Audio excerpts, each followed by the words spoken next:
বরফের চাদরে মোড়া পৃথিবীর সবচেয়ে শীতল ও দুর্গম মহাদেশ অ্যান্টার্কটিকায় এবার উড়ল লাল সবুজের পতাকা। অদম্য সাহস আর প্রবল ইচ্ছাশক্তিকে পুঁজি করে সফলভাবে অ্যান্টার্কটিকা জয় করেছেন বাংলাদেশের জনপ্রিয় ট্রাভেল ব্লগার সালাউদ্দিন সুমন ও তার সফরসঙ্গী নিলয় কুমার বিশ্বাস। দেশের ভ্রমণ বিষয়ক প্রামাণ্যচিত্র বা ট্রাভেল কন্টেন্ট নির্মাণের ইতিহাসে এই দুঃসাহসিক অভিযাত্রা যুক্ত করেছে এক অনন্য মাইলফলক। রোমাঞ্চে ভরপুর এই শ্বাসরুদ্ধকর অভিযাত্রার সূচনা হয় পৃথিবীর একেবারে শেষ প্রান্তের শহর আর্জেন্টিনার উশুইয়া থেকে। এরপর ডাচ প্রতিষ্ঠান ওশান ওয়াইড এক্সপেডিশনসের বিশেষ জাহাজে চেপে উত্তাল ও ভয়ঙ্কর সুন্দর দক্ষিণ মহাসাগর পাড়ি দেন তাঁরা।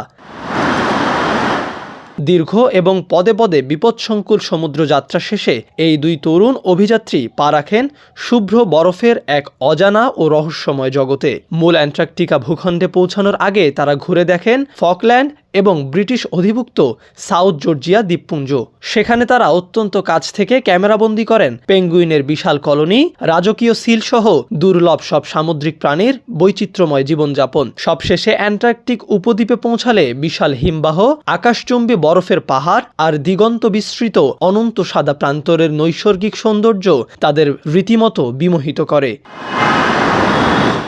বিশ্বের অন্যতম ব্যয়বহুল ও চরম ঝুঁকিপূর্ণ এই মেরু অভিযানে অভিযাত্রীদের পৃষ্ঠপোষকতা করে বেশ কয়েকটি স্বনামধন্য প্রতিষ্ঠান। এর মধ্যে টাইটেল স্পন্সর হিসেবে যুক্ত ছিল বিশ্বখ্যাত টার্কিশ এয়ারলাইন্স, যার ব্র্যান্ড প্রমোটার হিসেবে কাজ করেছেন সালাউদ্দিন সুমন নিজেই। পাশাপাশি দেশের শীর্ষস্থানীয় ইন্টারনেট সেবাদানকারী প্রতিষ্ঠান .ইন্টারনেট প্রধান স্পন্সর হিসেবে এই দুর্লভ ও ঐতিহাসিক যাত্রায় তাদের পাশে দাঁড়িয়েছে।